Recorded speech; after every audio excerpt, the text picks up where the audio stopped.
but that's all right. It'll be just fine. It will all be good. All right, fantastic. Thank you again, everyone, for joining us in this space for our second learning community call for the MCH Adolescent Wellbeing Project.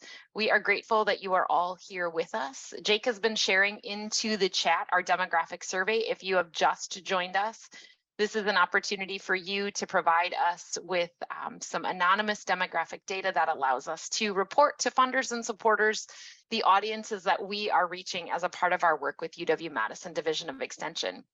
My name is Danette Hopke. I am the Behavioral Health Program Manager, and I am, again, grateful to be here in this space with each and every one of you. My other team members that are taking part in our presentation today will introduce themselves as their parts in the presentation today come up. I just want to express my gratitude to each and every one of them also for the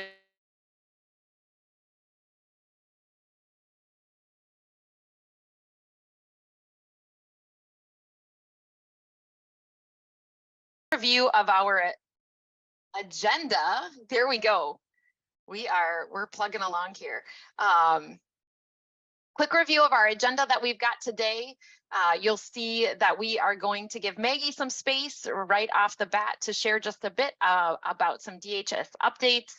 Our goal also today is to be responsive to the feedback that we received from our first learning community call. So with that, we're going to talk today about some data related to the state of adolescent well-being and the needs that are emerging. In addition, we had a question about what exactly is Extension's role in support of the work that you all are doing. So we're going to highlight some of the behavioral health programming and resources that we offer. We have some of our county-based educators that will share their work with us today.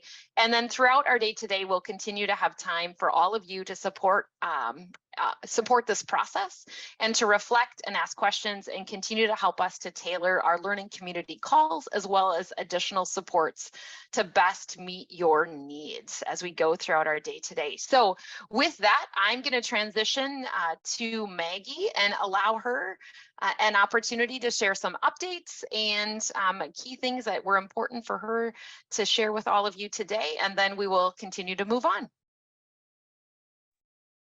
Hi, everyone. Not too much in terms of updates from the DHS side of things, except for a reminder that everyone should have received from Mary Cush, our evaluator and epidemiologist at DHS, a link to your quarterly reporting.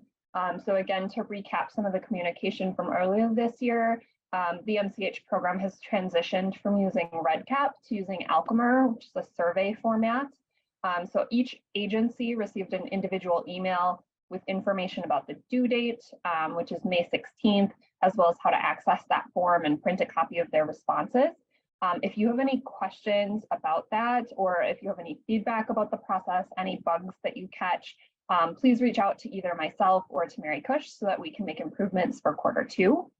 And then just a reminder to all the health departments that your invoicing through CARS should be occurring monthly, including match. So if your agency has not yet submitted any reports, in the coming weeks, I will be reaching out to you with some reminders about that. Our fiscal folks strongly prefer that agencies are drawing down those funds throughout the year and not waiting until Q4 to do like a great big report. So that was my second reminder.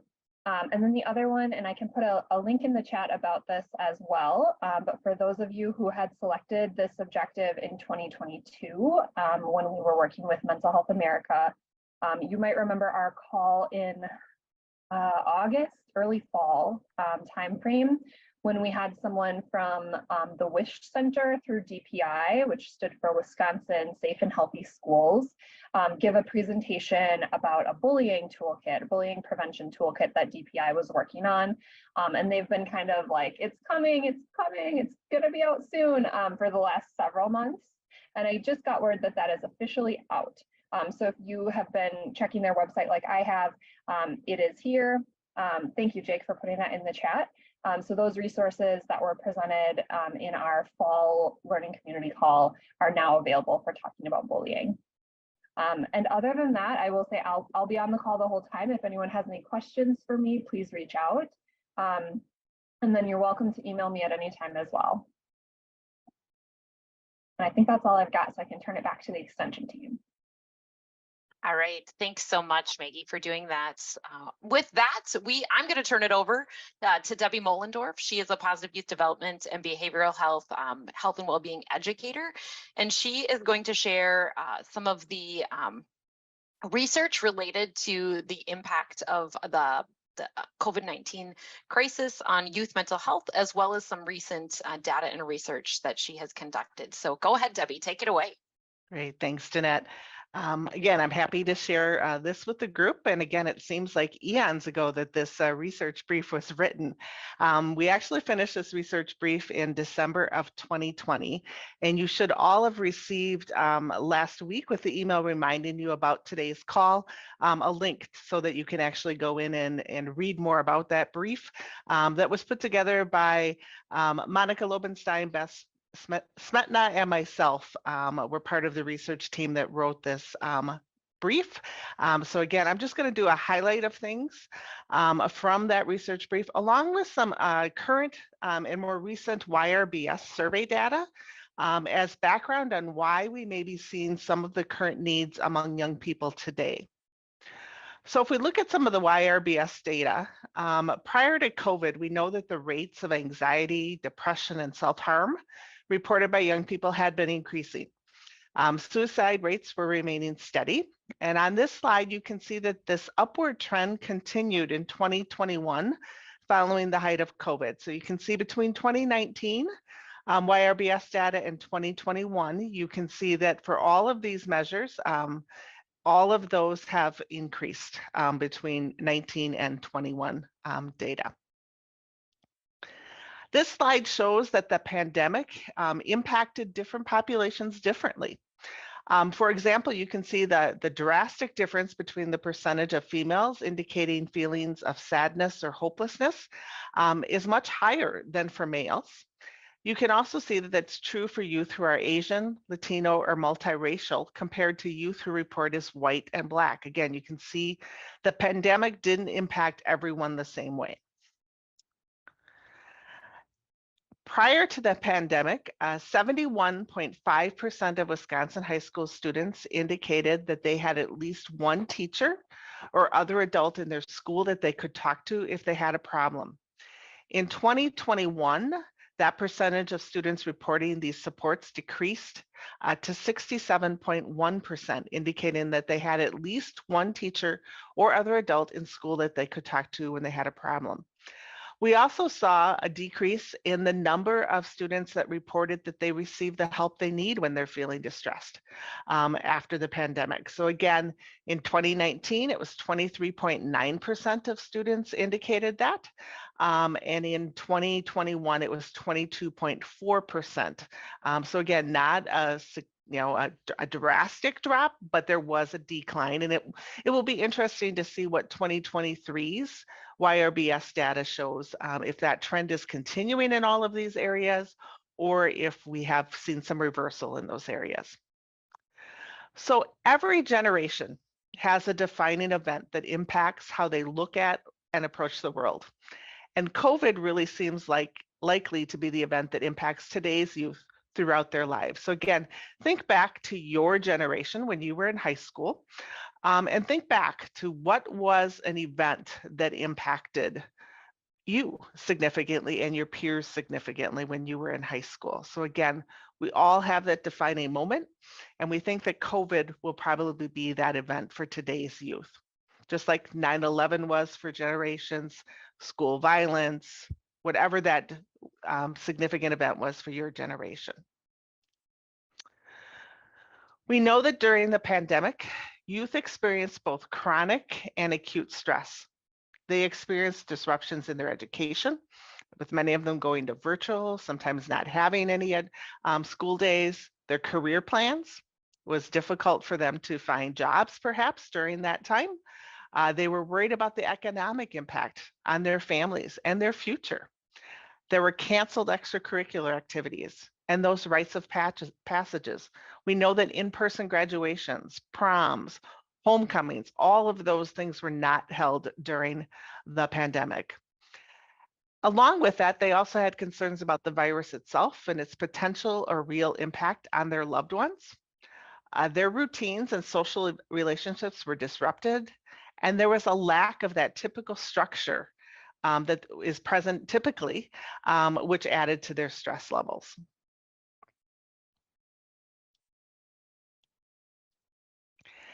The impact of prolonged uncertainty and lack of socialization, skill-based learning, social support, and reduced physical activity can increase young people's emotional distress.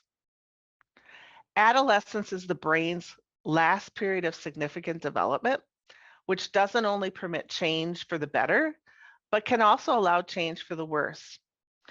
During adolescence, young people have a heightened perception of experiences as being stressful. This, along with their low distress tolerance, leads to more avoidant coping and more internalizing of those symptoms, thus making adolescents more susceptible to mental health concerns. One of the other things that we saw during COVID was a lot of things went to virtual, right? And we know that relating to peers in adolescence is important in their social development, helping them determine their beliefs and forming those healthy relationships with people outside of their home. And we might think that virtual connections are a replacement for the in-person connections, especially for a digital generation. However, virtual connections do not replace the human touch. Further, we know that the overuse of the internet and social media can actually be isolating factors that may negatively influence youth mental health. And there are lots of studies that are looking right now at adolescent mental health during the COVID outbreak, and they support the hypothesis of the risk of PTSD, depressive, and anxiety symptoms that are related to the pandemic for young people. And again, it's probably a little early yet to know what the actual long-term impact of the pandemic will be, but research is being done, and we will see more of that again as we look at the trends in the YRBS data as we move forward. We know that adolescence is a sensitive time. We know worldwide that half of all mental illnesses begin before young people reach the age of 14, and 3/4 begin before young adults reach their mid-20s.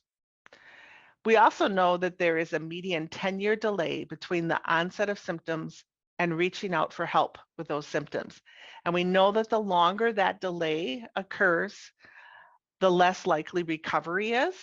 And so we want to shorten that gap between recognizing those symptoms and getting support and help.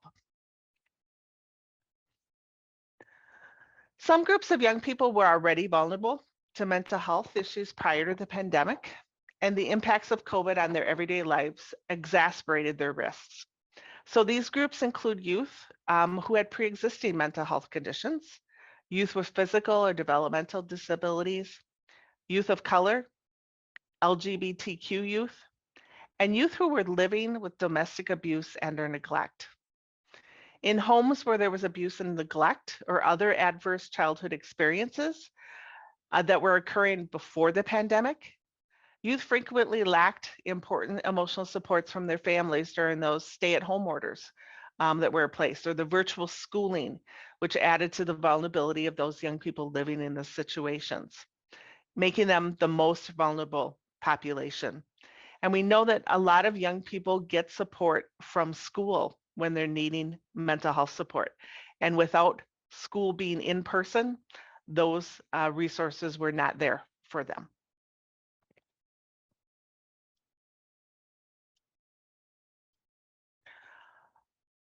And again, as I talked about, the impacts are not all the same, right? While the COVID pandemic was going on, we also were having that was compounded by the recent racism and discrimination. So we know between March 19th of 2020 and December 31st of 2020, the Stop AAPI Hate received over 2,808 firsthand accounts of anti-Asian hate from 47 states and the District of Columbia. That was a drastic increase that they had not seen before. So those vulnerable populations were attacked. And as a result of this increased racism during that time, Asian Americans reported anxiety or depressive symptoms up to 7 times their typical low rates.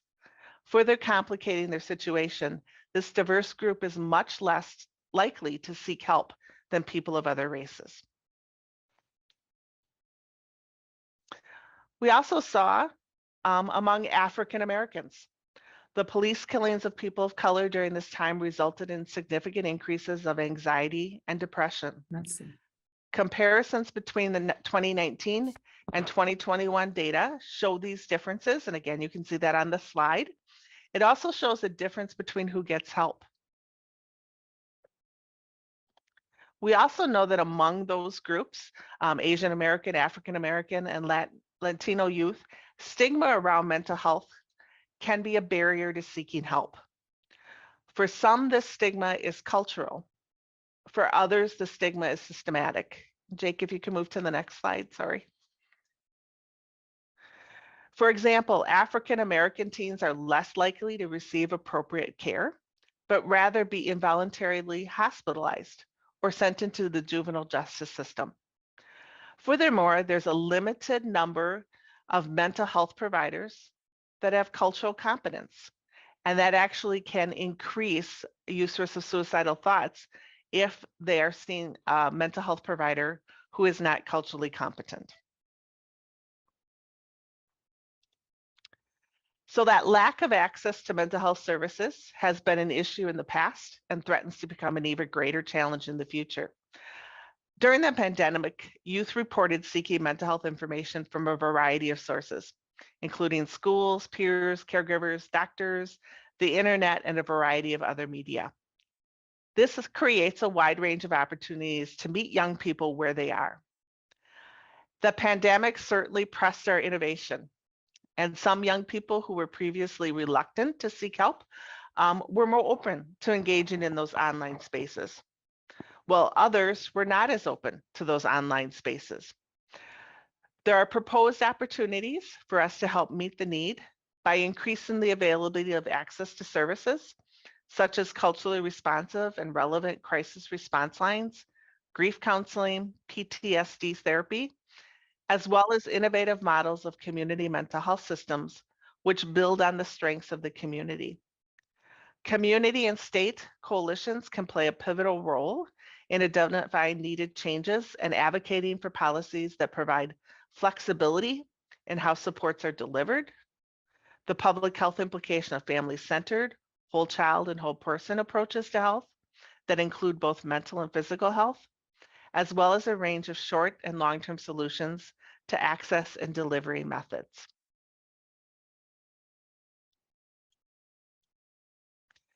When knowledgeable, caring adults create safe spaces for open dialogue, they create opportunities for youth to debrief what they are seeing and experiencing, express how they are feeling, and understand how those emotions might affect their bodies. It is most important for youth to feel that they are not alone, focus on things they can control, and have those opportunities to talk about their feelings with someone they trust. We can build upon a young person's sense of resilience and their desire to open the conversation more fully.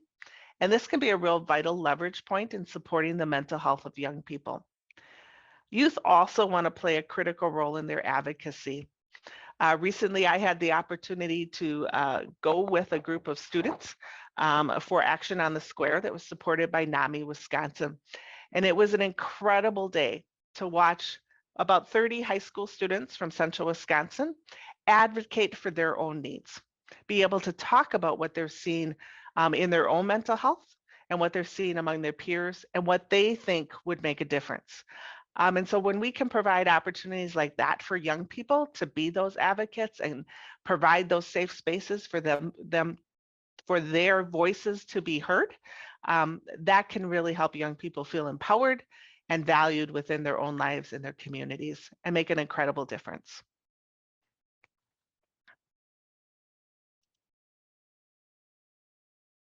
turn it back over to you, Danette.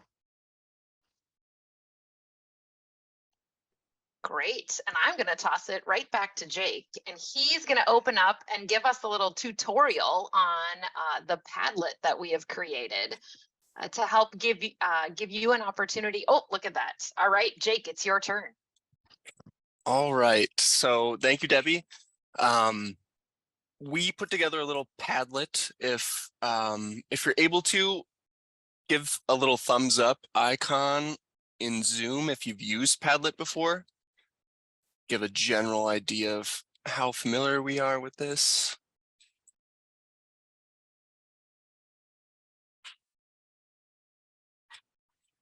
All right, we're seeing a few. Okay, which is all right. It's pretty straightforward. So if you click on the link, it'll take you to a screen that looks like this. Hopefully you're seeing that. And what we're asking for are just some of your feedback and your experiences over the past few years, really, with the challenges and experiences that were outlined by Debbie. We'd like to see what you've experienced. It's been a tumultuous time, and we want to be able to gather some information basically on what's been going on across our state. So what you'll do is, once you're here, is you'll click a little plus sign underneath either challenges, positives, or just a free form other feedback area. It'll give you an opportunity to type the subject. I'll just say test, and then you can write more down in this area about your experiences, feedback, and then you can add images, GIFs, links, other things to make it fun if you'd like, or add a little color to it. But we're going to basically take the next 5 to 10 minutes or so to have folks jump in here and start adding their experiences from the past few years with the pandemic, and particularly engaging youth on behavioral health challenges or positives.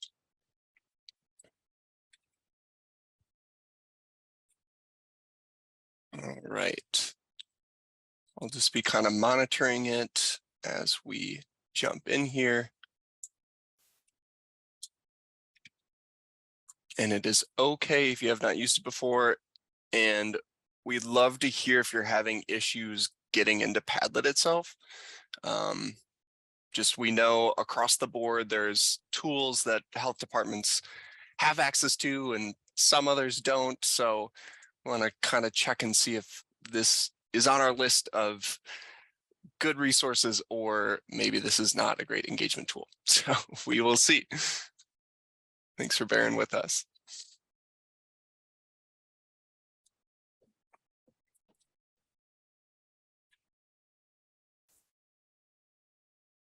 All right, we are getting some good responses, so I'm going to mute myself for a moment and let y'all take over. And yeah, take a little time. This Padlet too will be open beyond this session, and we'll have another one a little bit later on. So if there's more you want to add, or if you notice something else that someone else said, you can like and comment on their post. So please feel free to really engage with this and engage with each other if you'd like. It is anonymous. I meant to say that at the beginning, but yes, it is anonymous. So feel free to add your comments.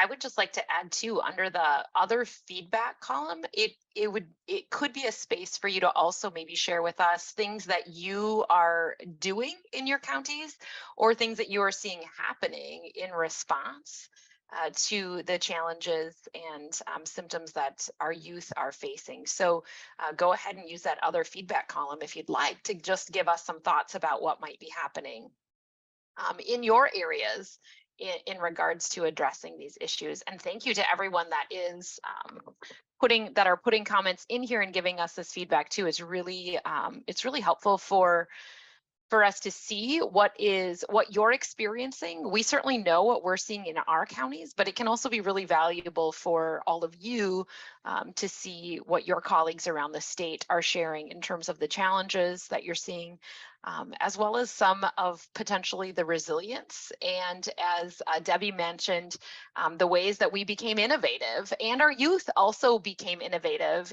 in ways of supporting each other and seeking out support throughout the pandemic. And we've continued to carry some of those things forward. So seeing all of these comments come in here is really helpful for us also.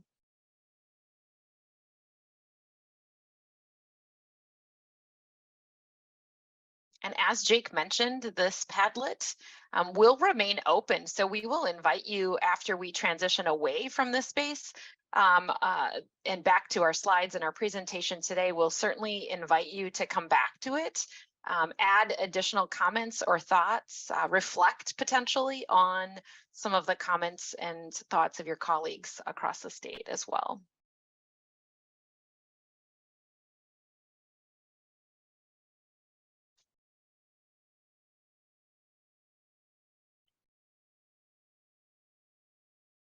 Great, starting to see some other responses come in and that other feedback too, so that's great.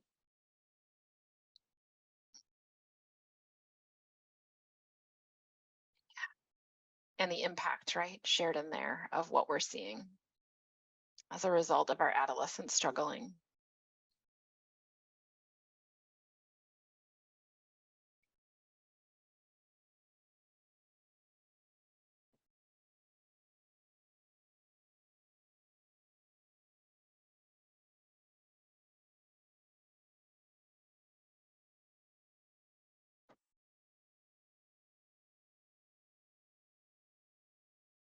Jake, when you start to see comments slowing, I'm not 100% sure if I'm seeing them all pop up real time.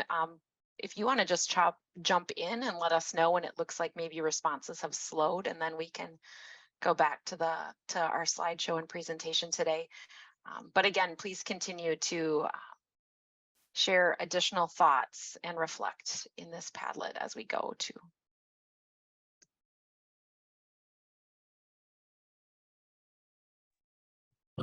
Yeah, let's just take maybe 2 more minutes. We'll go to 12:35, and again, you can always come back to this, but yeah, we'll take a couple more minutes. Great.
All right, I'll transition back to our slideshow.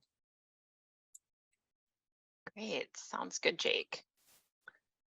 Thank you all for taking the time to, again, contribute to that. We as a team here at Extension will take time to review that as well, and again, invite you to continue to contribute to that as well. So Jake, if you want to hop to the next slide. As a part of our statewide network and local ties, we wanted to spend some time today, again, responding to the question that some of you asked, like, what exactly does Extension have to offer us in our counties, and what does it look like in terms of the work that we are doing here in Extension? So with that, we are going to share some program highlights that you can see we'll be talking about the mental health first aid suite, our learning to breathe program, We Cope, some compassion, resilience, and healthy schools assessment work that we are doing here in Extension. And to start us off, I would like to welcome Tracy Henegar. She is an Extension County-based educator serving Douglas and Bayfield counties. And she is going to talk to us today about the mental health first aid suite of programming that she has been actively implementing over the course of the last 5 years. I've had the honor of working with Tracy and teaching alongside her over the course of these last 5 years as well. So with that, we're going to allow her the opportunity to screen share. She has her own slide deck put together, and we're going to turn the stage over to Tracy to take it away. Wonderful. If you can give me screen share privileges, Danette. I need the power.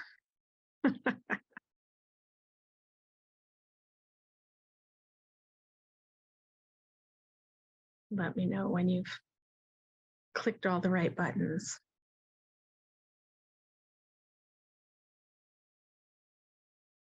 There we go. I think it's coming up here now.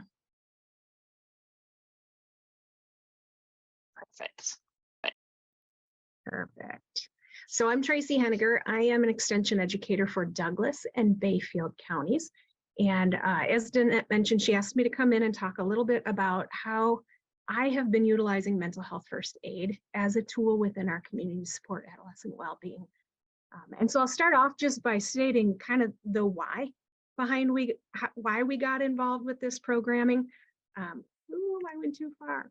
You all are probably pretty familiar with the statewide data, but I just wanted to throw this slide in there as a way to just to hold space for me to share kind of my why. And my why is that for probably well over 10 years, mental health has been one of the top 3 priority needs within our community.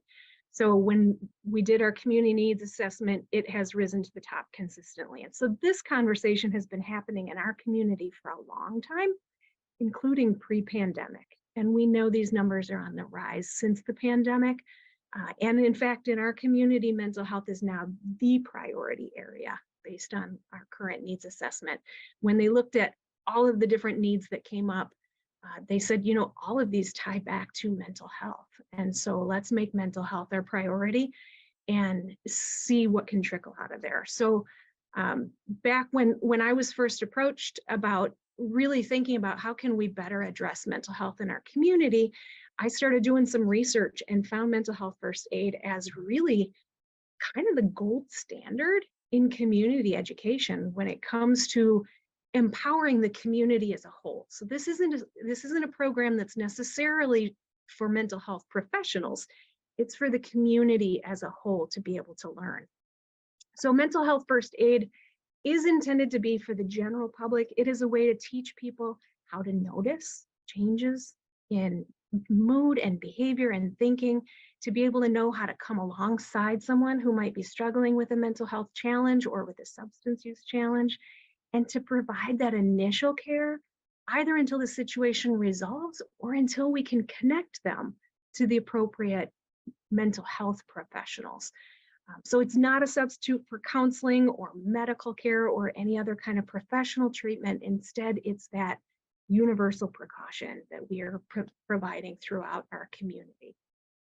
So for those of you that aren't familiar with mental health first aid, I wanted to just kind of give a quick overview of kind of the suite of programs of options within mental health first aid.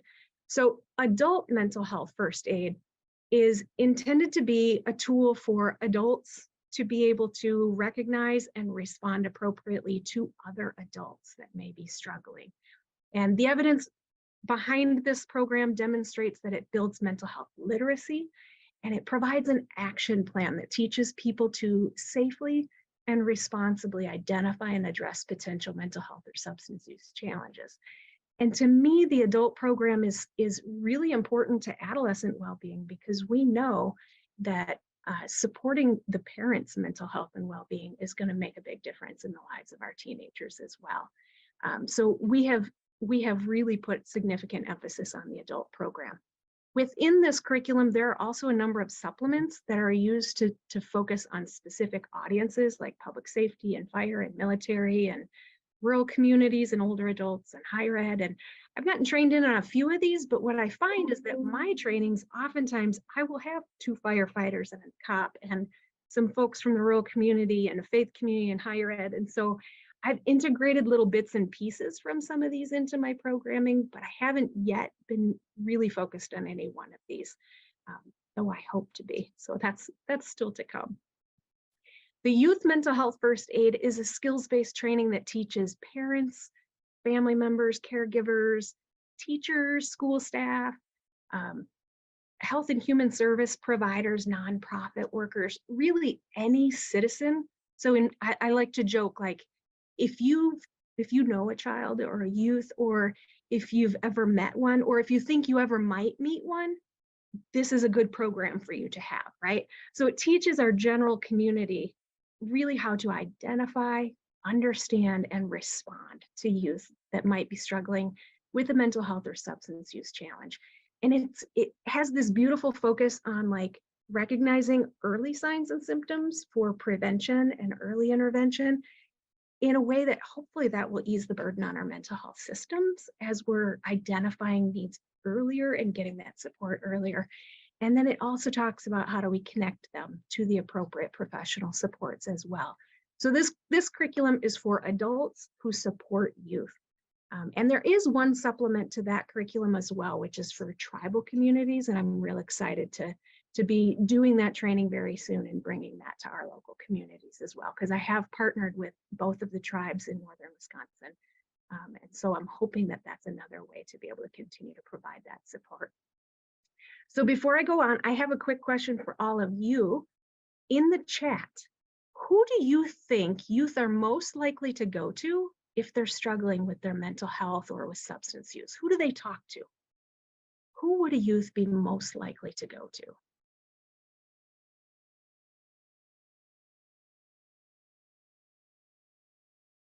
No, we got a smart group here. I can't stump this crowd at all.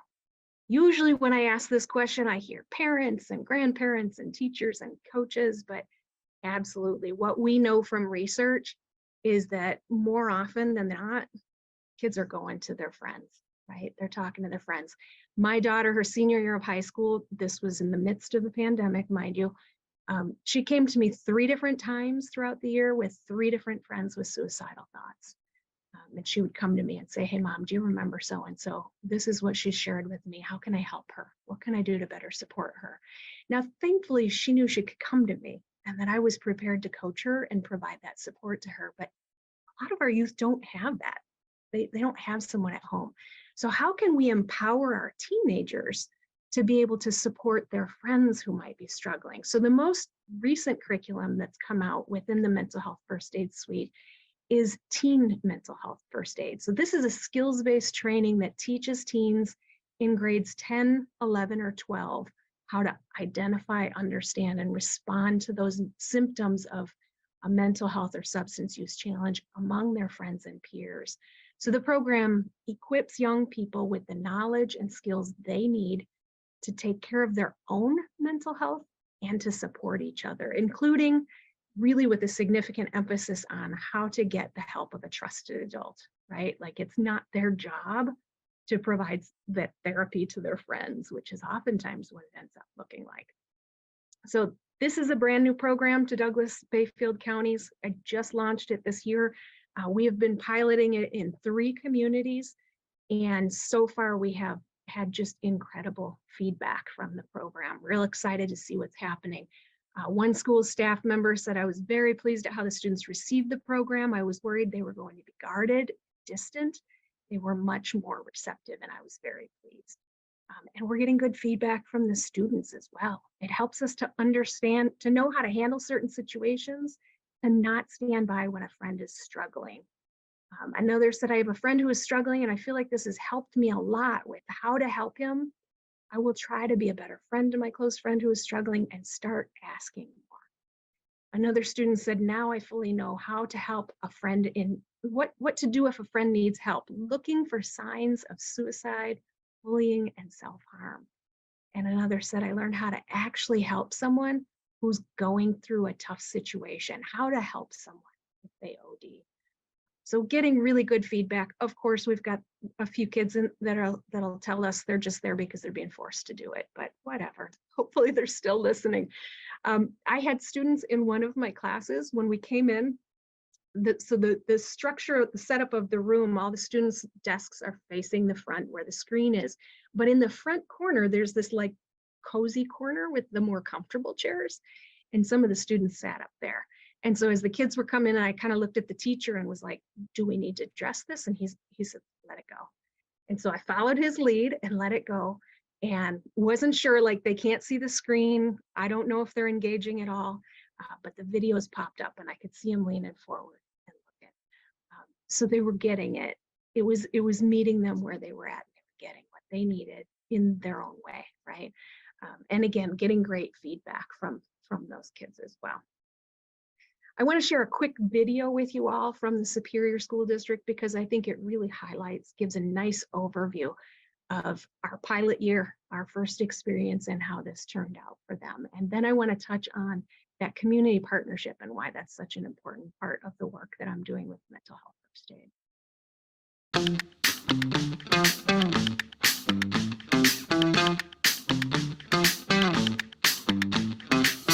So the Teen Mental Health First Day was 3 two-period sessions where we discussed mental health training and how to deal with mental health crises that happen among our friends as youth. Because as kids, we can't really problem solve a lot, but how do we be a good friend? How do we make sure we're doing the right thing for that person's mental health? I think the first step is to notice a change in personality or just a change in what they do daily. The second step would just be to ask if they need any help, ask if they're going through something.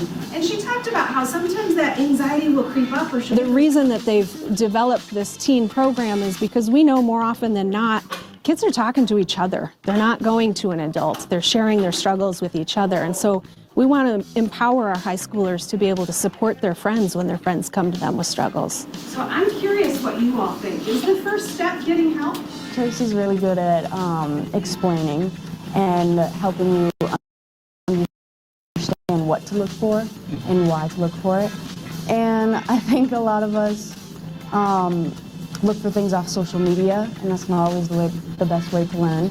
So learning it in person and firsthand is just much better. Looking for like symptoms, like looking to see how the person's doing, asking that person how they're doing, like saying a friend, trying to get that person to contact a trusted adult. And then I think the final step, which is really important, staying friends with that person and keeping your friendship going. We talked about what to do if a person we think may have overdosed on something. We talked about a recovery position, which is a position to put someone in if they're unconscious and we're not sure what's up with them medically. So the goal is to get them not lying on their back, but to move them so then their airway can move. Make sure he is pulled forward enough. That was something real life and practical that you can use in today's age. There's a number of different protocols in place to be able to make sure that we're considering student safety through this process. And that includes having 2 adults in the room, making sure there's other mental health professionals in the building if a student's needing support. And at the end of every session, every student is required to fill out an exit ticket to let us know what's something they learned, what's something they have a question about, and then how are they feeling today? And do they have any concerns about themselves or about a friend? And would they like an adult to check in with them today or within the week? Just a way for us to be able to make sure that they have a way to confidentially share that they are in need of additional support. I think the biggest thing that stuck out for me was the 988 number, because it's so close to 911, so it's easy to remember in case of crisis. It's kind of like 911, it's easy to remember, and in case of a crisis, a mental health crisis, you can call them and they'll talk to you and help you step by step through some situations going on. If you pay attention to most things that the school has to offer, like this mental health training, it really does help you, and it really is interesting and useful knowledge.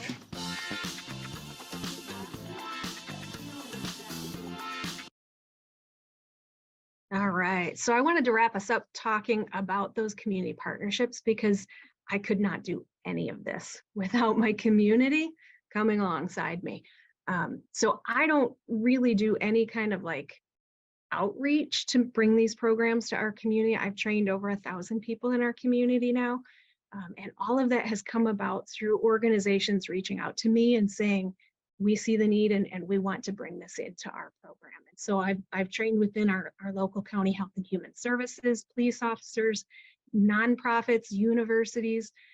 NAMI and the school districts have been powerful partners with me. They've both trained staff themselves so that we can have that internal sustainability to be able to build these programs.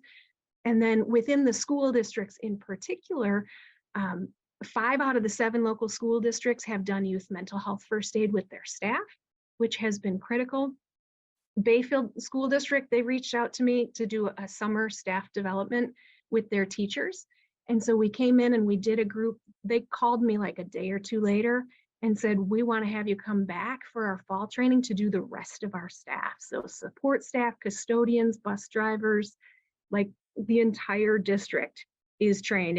They found it to be that impactful that they saw the need to have all of their staff trained. And Washburn, Bayfield, and Superior are the 3 districts that we did this pilot with the teen mental health first aid, and it looks a little different in each school. And I think that's really valuable to acknowledge that there's a lot of flexibility in how we offer this. So Washburn, I went in and I did 2 period classes with them. 2 extension educators went in because they wanted to do 2 grades the first year. From this point moving forward, they'll do 1 grade a year, maintaining that. And as of right now, I think that we will continue to partner to bring that to Washburn. Bayfield County is working to build sustainability into their own programming, so they've trained one of their staff. So in the fall, myself and my extension educator went in and provided the training. This semester, I'm doing it in partnership with one of the district staff, kind of mentoring her into this programming. And then I'm going to hand it off to her, which is wonderful because then I can offer it to another school district, right? Like I have limited capacity. So if I can empower my local partners, that's going to be even better. And in Superior, it's a big school district. So it actually takes 3 trainers. So there's 2 extension educators. They've trained 1 staff internally. And they're looking at long-term sustainability, integrating it into their health class, which is what Bayfield is doing. And then in which case it might be handed off to them. But in the meantime, we continue to be a resource to them and available to them. So these partnerships are really what makes it possible. We really couldn't do it without being able to have folks in the community that are willing to host, that are willing to let us come in, and anything that we can do to offer support, to empower them to bring this program to their organization is exciting for me. So I'm hoping to continue to grow that teen mental health first aid piece with other districts. I know I have at least 1 more district that is exploring it for fall, and we'll see what capacity looks like beyond that for now. But seeing really good outcomes and really, really thankful for the opportunity to be able to bring this out into the community as well. So with that, any questions before I log off here? Tracy, I just want to thank you very much for coming on and sharing the work that you're doing. And I don't know if you saw in the chat, but there have been some requests for your video. So I also sent a message to Jake. And so we can work with Tracy, for those of you that are asking for that. We can work with Tracy to get access to that video and then share that out with the whole group. So we don't have to send it out individually. We can figure out how to get that out. And just also to acknowledge, there we go. Jake's going to put the next slide up here. I just want to remind everyone that as a part of the work that we're doing for the MCH grant, Extension is committed to bringing the youth mental health first aid programming work to your communities. And so if you are interested in learning more about this work and how we can partner with your departments and your communities Jake will share out a bit later as a reminder what our email address is. You can reach out to us, the MCH team, via our youth health email address. That's how we're really tracking, engaging all of the technical assistance requests that are coming in. So please feel free to reach out. And then we'll also be talking a bit later today about a new office hours opportunity that we're going to roll out that will provide some individualized focused time on particular topics. And it just so happens that our May office hours topic, our very first office hour, will be related to the mental health first aid suite of programming. So we've got some additional opportunities and additional ways that you can connect and engage with us. You'll also get information again about, we have another virtual, some virtual trainings that are coming up that you're welcome to spread out amongst in your communities or amongst staff in your departments related to the mental health first aid programming. And we also have an adult mental health first aid statewide course that is happening in Spanish. And so some additional capacity that we are building in extension to reach our Spanish speaking audiences across the state. And there's just some pictures on the slide here, but we'll definitely get those links out to you in our newsletter if you're interested in that programming as well. So again, wanted to let you know, we know that there's a lot of interest, and we are committed to finding ways to offering these programming. So great question that just came into the chat. Are these sessions only being offered in rural communities? So we have multiple strings of funding that are allowing us to provide these trainings across the state. So separate from the MCH work that we are doing and that we're all gathered around here today as a part of, we are a part of the rural opioid technical assistance work that is very specifically focused on rural communities. So you've likely seen and heard about extension programming related to mental health first aid that's very specific to rural communities. And that is in relation to the Rhoda grant funding that we have received. That funding is very specifically targeted at our rural communities. But as a part of the MCH grant, we are committed to serving communities all across the state of Wisconsin. And so we would invite you again to put a technical assistance request in to us, and we can communicate and collaborate with you and potentially your surrounding area to bring in these trainings. And Jake did just put the Rhoda grants link in there as well. So we have multiple strings of funding that we can support this work rolling out across the state as a result of that. All right, so on that note, we're going to continue moving because we have more programs to highlight and more information to share with you. So I'm going to now welcome Jackie Carratini. She is also a county-based educator, and she is here today to talk to us a bit about the Learning to Breathe program and the work that she is doing in her area. So I'll let her introduce herself and take it away. Thanks, Jackie. As she said, my name is Jackie Carratini. I'm a human development and relationships educator located in Wood County, so the center of the state. And I do want to talk to you today about a curriculum that we've been utilizing with youth. So based on the work and research of John Kabat-Zinn. And so he talks a lot about mindfulness. So mindfulness is that definition of paying attention on purpose, in the moment, non-judgmental. And so when we talk to kids about how to do these and really increase those skills of mindfulness, and it's based on the word breathe, this acronym. And so each one of these will take them into pieces that they can do in the session. They do hands-on activities, then they will repeat it several times, and then they take it home and they work on it over again. And so then there's daily assignments that they can go back and practice these hands-on skills so that it just becomes a part of their daily life. So that when they are feeling stress or they need to increase their focus. So for example, with mindfulness, we do things like, what is an activity that you would do? So if I asked you, what's something you do every day that you know you're not doing mindful, right? So just take a minute and think, what's something I do that I just do like a robot every day and I'm not really paying attention to what I'm doing? Can everybody think of one thing, like brushing your teeth or washing the dishes or feeding the dog, right? You just in and out, that's mindlessness, right? And then we talk, okay, what are the things that you can do mindfully? And these might take a little bit more purpose and a little bit more thought, but what are pieces that you build into your day? So it might be a morning gratitude activity. It might be, I purposely, drink my coffee mindfully in the morning. So I sit and I feel the warmth and I smell it and I focus on breathing, right? So something as simple as just drinking my coffee, I can do it mindfully. So we give the kids this idea of, what is mindlessness and then what is mindfulness. But then again, research tells us that when they do can pay more attention and be more mindful, that they can focus more deeply. They can have improved focus in all aspects of their life. So not just school, but things like sports, relationships with family and their peers, and it really improves that overall impact. So again, this is a curriculum that is evidence-based.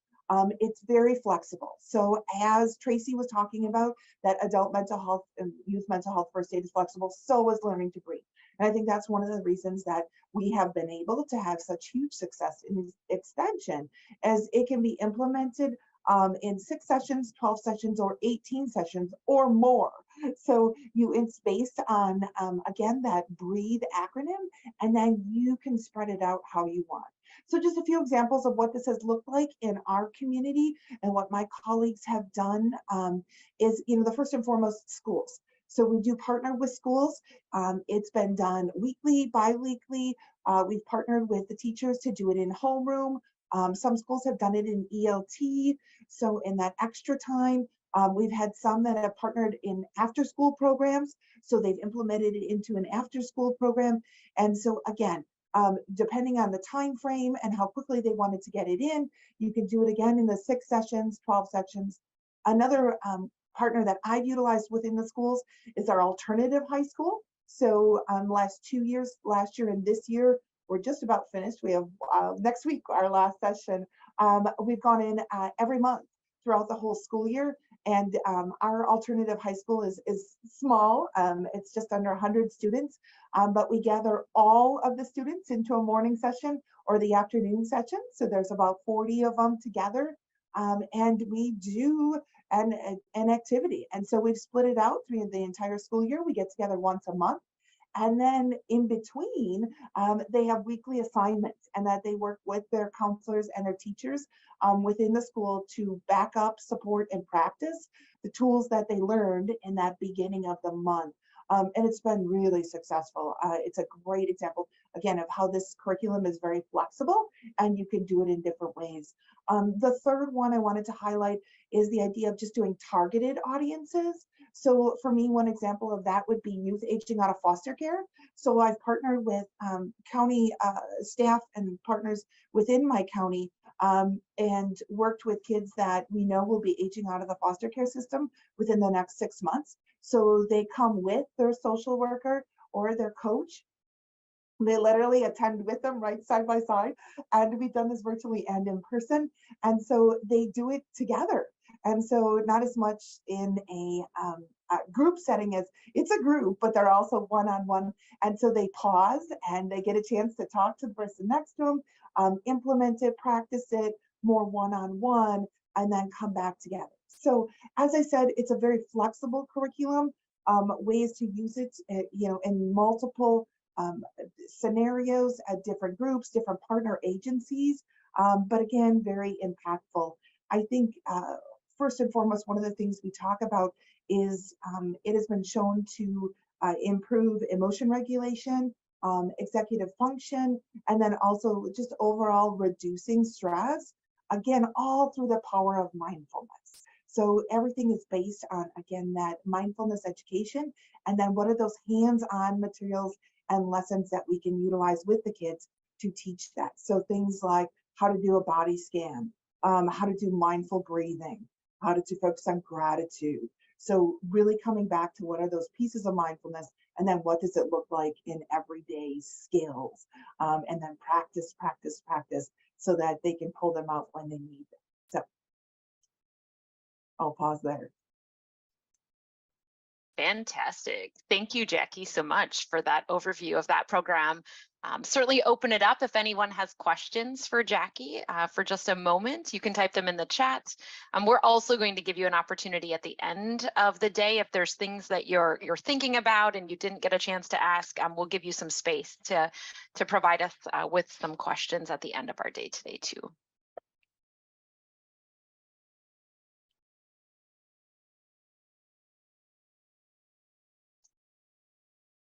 All right, and if there aren't any questions at this time, I'm going to actually encourage you. So you've been with us for over an hour. We're going to employ some of the skills and strategies that in behavioral health we teach. I'm going to invite everyone, if you've just been sitting at your computers, listening, absorbing, stand up, stretch, take some good deep breaths, do what you need to do to kind of re-engage your brain, move your body just a little bit, and come back to this space, move around, do what you need to do. We have 3 other programs that I'm going to spend just a few minutes overviewing for you and talking about. Again, we wanted to give you kind of a peek into the work that we do in the behavioral health program area at Extension. And Jackie and Tracy, again, thank you so much. You did a fantastic job of highlighting those 2 program areas. I'm going to talk a little bit about some of the programming that we do that helps to address the adults in the lives of the young people. And I think Tracy started us off by saying, if we aren't providing tools and strategies to adults through some of our programming, we know is really difficult for them to support the young people in their lives and be the best that they can be. So if we can teach adult skills, we hope that they'll not only model those skills, but then they'll also be able to be those helpful adults in the lives of young people as well. One of the programs that we've been doing over the last few years is the We Cope program. Connecting with our positive emotions is what the COPE end of that stands for. And this work is based off the evidence-based program that was created by Dr. Judy Moskowitz at Northwestern University. In this program, we teach 11 different self-care and healthy coping skills over the course of 6 to 7 weeks. Typically, those are 1-hour-long sessions. It can be a virtual or an in-person program. And we also have a self-paced course that will be coming very soon as well. Again, this program is specifically for adult audiences, and we also know that it's been incredibly well received with our helping professions as well. So individuals in our school settings, I personally, before moving into the program manager role, really could have taught this course as a full-time part of my work for Extension. It was so widely received. Every time I would teach a course, I would get more requests for this program, and tried to schedule it at times that would be specifically really valuable and helpful for our educators in Washburn County. And it was very well received by the educators that took this program as well. So again, fits really well with that audience and can be a great program that we can throw out there to really help support the adults in the lives of the young people. We have 2 other program areas that in the behavioral health realm in the next year or so, we are going to be expanding our capacity to support our communities around. The first one is the Compassion Resilience Program. The Rogers Memorial Hospital has provided a program and a toolkit that addresses the topic of compassion resilience, again, within our helping professions. And we have a variety of educators across the state that have been trained in the delivery of these toolkits and these programs. And essentially what the compassion resilience work does is it seeks to build and maintain a culture of well-being and compassion through managing and maintaining empathy, strength, and hope within adults. And again, one of the goals is to prevent compassion fatigue. And so we are looking to really operationalize this work across the state and build these skills and strategies for the adults that are working in the lives of our young people. So audiences that will be particularly looking at supporting, again, will be our health and human services staff, our school staff, and then other helping professions such as our healthcare providers and those emergency and first responders. Again, all of which can be really critical roles in supporting the well-being of young people in our communities. The last program that I want to talk a bit about are the Healthy Schools assessments. So we work in partnership with the Alliance for a Healthier Generation. This is a major policy, systems, and environmental change effort for our Health and Wellbeing Institute. Through this work, we work to use the Thriving Schools integrated assessment, working with schools and existing wellness teams, or maybe even it begins with the creation of a wellness team in a school setting. Again, this also works beautifully in partnership with our health departments to complete the assessment and then begin the work that's identified throughout that assessment to create environments where students and adults really can thrive. So focuses on 4 really key areas in alignment with the CDC and the ASCD's whole child, whole community, and whole school model. So physical activity, nutrition, social emotional health, and sleep. And then we also model this work in alignment with the resilience in school environments work. So empowering schools, again, to create those safe and supportive learning environments that increases student performance. We know based on the evidence and the research, it increases student performance. It also increases the adults' reports of job satisfaction and well-being for the adults that work in these environments as well. So those are 3 additional program areas. Again, really quick overview of what those programs are. We know that we are giving you a lot of information in this hour and a half that we have with you. And we also want you to know that we will be featuring these topic areas as you really kind of identify a priority for us. We're really working to be very responsive to what you're telling us you all are looking for in supporting youth in your communities. And again, we'll provide opportunities as we go throughout the months that we have together to dive a little bit deeper into each of these areas. So on that note, Jake is going to launch another Padlet for us. And as he gets this Padlet launched, we've got a few prompts that we would like to hear from you. Again, another opportunity for you to give us some feedback on all that we've shared with you today. We want to hear, like, what programs sparked interest for you? Where do you have a desire for more information or some implementation strategy? And how would you like to learn more about this programming? So again, Jake's going to go ahead and launch that. And we're going to gather some more information from you. If you need to, again, now's a great opportunity. Stand up, stretch, move around, use the restroom, get something to eat or drink, whatever you need to do to re-engage your brain and be fully engaged with us as we close out these last 15 minutes of our time together today.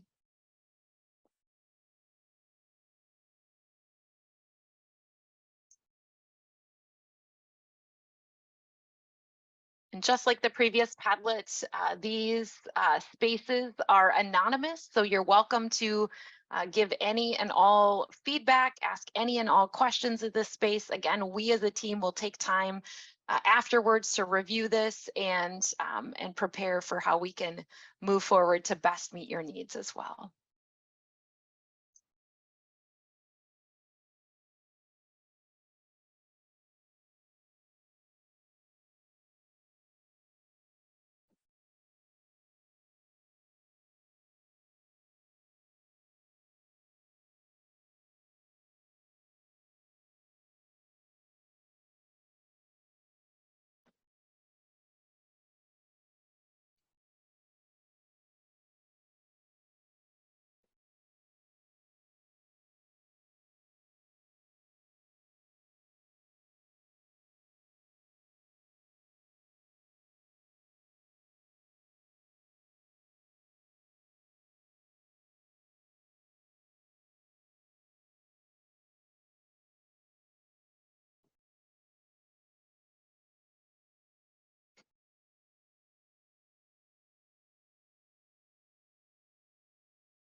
I continue to see things coming. Yeah, excellent. Just a couple, we'll give you a couple more minutes.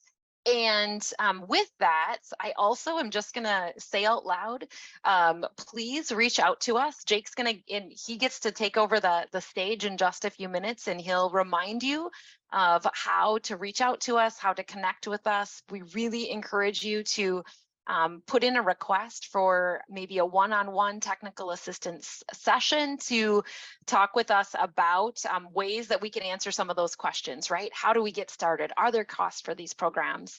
What does it look like to implement? We'd love to have individualized conversations with you about that. And we will also take some of this feedback as well, and we'll look at creating some virtual learning opportunities as well. I continue to see things popping in here, so I agree. I think we'll just give it another minute or so, and then Jake, I'll just give you the power. When you feel like you're ready to close the screen on the Padlet and jump into the newsletter and how to contact us, I'll let you just take over. Sounds good.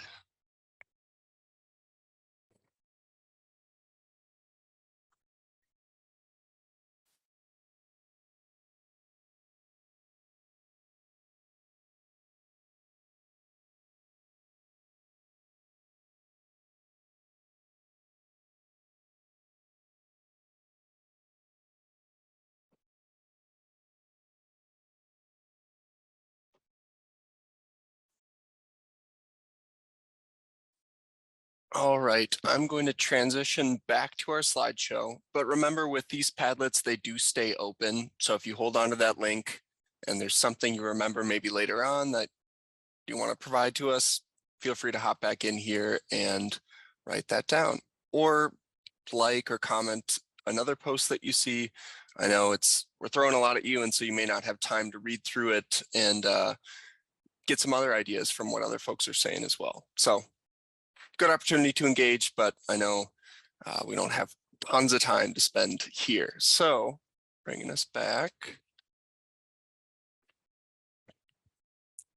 And are we seeing that okay? I had trouble last time I transitioned back. Okay, perfect, thank you. So did you get the newsletter last month? That's the big question. So the first one did go out. I'm going to send the web link here. We did have what looks like a bunch of folks open it. We do get some information on that, which is wonderful. So I just posted a link of last month's webinar or newsletter in the chat if you want to review it again. I monitor that youth health at extension.wisc.edu email. We welcome you to send questions, comments, feedback on the newsletter, highlights to be featured in the newsletter, any sort of additions that you think would be valuable, all are welcome. And as well as requests for additional trainings, you know, all the different feedback that we are looking to receive on some of the programs. Bookmark this email address, and what's lovely about it is it all comes to me and I'm able to filter through that and get you to the right folks that can help you answer that question. So if anyone has any immediate feedback or would like to provide any suggestions for the newsletter, you can throw that in the chat or unmute yourself as well. But that was pretty much my little plug for the newsletter. Next one will be coming out at the end of April. So expect them towards the end / beginning of each month. And with that, Danette, send it back to you. Sounds great. Thanks, Jake. All right. I'm just sorry. I apologize. I'm just reading a couple of comments that were getting sent to me. So absolutely, if you are not getting the newsletter, please let us know. We'll make sure that you get added to the list. So we know that there's also been a lot of transition in some of the county health departments, and so we want to make sure that we keep our list up to date as well. All right, please stay with us. We also, after this, we're going to make sure that we get you a feedback slide. So we want some feedback on our presentation today. We would like to know what direction you'd like us to take things in the future as well. But with that, we also want to remind you about some of the opportunities coming up to engage with us. As I mentioned, we are going to be rolling out an opportunity for monthly office hours. So those will take place the second Thursday of every month from 9 a.m. to 10 a.m. I will facilitate that time, and I will likely be bringing in my colleagues on this team, as well as my educator colleagues across the state, to support the various topics that we may feature at each of those monthly meetings. So as I mentioned earlier today as well, we fully anticipated there to be a lot of interest around the mental health first aid suite of programming. And so we have chosen to focus our May call around that mental health first aid suite of programming. So if you have any questions, if you'd like to come and share experience of how you've utilized or implemented in partnership with Extension, or maybe your CISA educators or whoever it might be, if you're using the mental health first aid suite of programming, we'd love to hear from you as well in that space. So please join us there as well. Our next learning community calls are also listed on this slide, June 26th and September 25th. In the June meeting, we'll be focusing on youth engagement and how we intend to provide some resources and support around that work as well moving forward. And then with that, again, we also want to remind you that we have one more NAMI Raise Your Voice opportunity for adult advisors to get trained in that program. We mentioned that in our last month call. I wanted to make sure that we let you know that opportunity still exists out there. Please know that our Padlet continues to be open, and we've said that a few times. Please don't hesitate to continue to fill that in and give us additional feedback. But we'd like to hear your feedback very specifically on how this call went for you today. Did we meet your needs? What suggestions do you have for us for future learning community calls? Again, we intend to be very responsive to your feedback. And so please take a moment and either scan the QR code or open up the chat and give us some of your feedback on today's call as well, so that we can continue to meet your needs as we continue to do this work to support all of you in the great work that you're doing in your counties and with your tribal organizations across the state. So with that, also, we'll give you these moments to go ahead and finish that. If you didn't get a chance to finish the demographic survey, you'll see that Jake also put that in the chat. So if you joined us late, we would really value you providing us with that information. It's 4 anonymous questions, helps us to identify the audiences that we are serving in all of the work that we do, which is really important to our funders and supporters across the state. If you have any specific questions that you would like to ask in these last few minutes as well, please feel free to unmute and ask those questions. We will continue to stay on. Yes, absolutely. A link for the Raise Your Voice training.